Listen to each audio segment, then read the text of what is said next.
রঞ্জিত মল্লিক সিনেমাকে বিদায় জানিয়েছিলেন, কিন্তু পরিচালক ও ভক্তদের জোড়াজুড়িতেই ফিরেছিলেন 2018 সালে।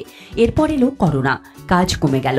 এরপর আর তাকে খুব একটা সিনেমায় দেখা যায়নি। টালিগঞ্জের গল্ফ ক্লাব রোডের লন ঘেরা বাড়িতেই কাটে দিনের বেশিরভাগ সময়। দেশ বিদেশের বিভিন্ন জায়গায় ঘুরে বেড়ানোই রঞ্জিত মল্লিকের এখন নেশা হয়ে দাঁড়িয়েছে। ইউরোপ, কেনিয়া, তুরস্ক, আমেরিকা ঘুরে বেড়াচ্ছেন।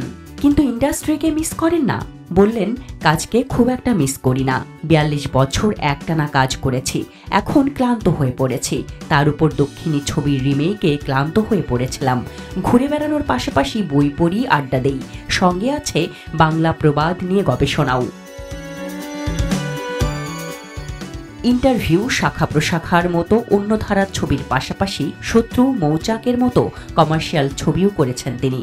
অভিনয়ের তালিম ছিল না তার, অথচ প্রথম ছবিই ছিল মৃণাল সেনের ইন্টারভিউ, যা আন্তর্জাতিক পুরস্কার এনে দিয়েছিল। পরে কাজ করেছেন সত্যজিৎ রায়ের শাখা প্রশাখায়।